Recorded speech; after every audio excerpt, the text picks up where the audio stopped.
महादेवी वर्मा जी का जन्म 26 मार्च 1907 को उत्तर प्रदेश के फारुखाबाद में हुआ था तथा उनकी मृत्यु 11 सितंबर 1987 को हुई थी। उनका परिवार बहुत संस्कारी और पढ़ा लिखा था। उनके पिता का नाम गोविंद प्रसाद वर्मा और मां का नाम हेमरानी देवी था। बचपन से ही महादेवी बहुत ही संवेदनशील और कल्पना करने वाली लड़की थी। उन्हें लोगों का दुख दर्द समझने, प्रकृति की खूबसूरती देखने और समाज की छिपी भावनाओं को महसूस करने की अलग ही क्षमता थी। महादेवी वर्मा की शुरुआत पढ़ाई इलाहाबाद के स्कूलों में हुई। इसके बाद उन्होंने इलाहाबाद विश्वविद्यालय से ग्रेजुएशन और पोस्ट ग्रेजुएशन किया। उस समय यह विश्वविद्यालय हिंदी साहित्य का सबसे बड़ा केंद्र माना जाता था, जहां छायावाद और आधुनिक साहित्य की नई सोच तेजी से बढ़ रही थी। यहीं पर महादेवी वर्मा ने अपनी साहित्यिक प्रतिभा को और निखारा और लिखने की गहरी समझ बनाई।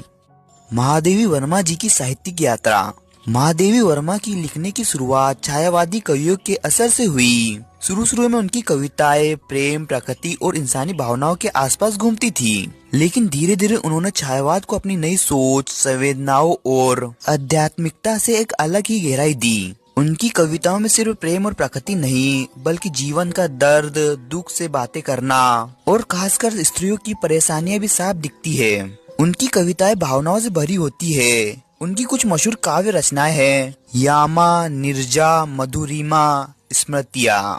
इन सभी काव्य संग्रहों में महादेवी वर्मा ने स्त्री की सोच, अकेलापन, जीवन के सुख दुख और आध्यात्मिक अनुभवों को अपनी कविता का मुख्य हिस्सा बनाया। उनका पहला कविता संग्रह यामा था, जो 1929 में छपा। इसी किताब ने उन्हें हिंदी साहित्य में तुरंत पहचान और अलग जगह दिलाई थी।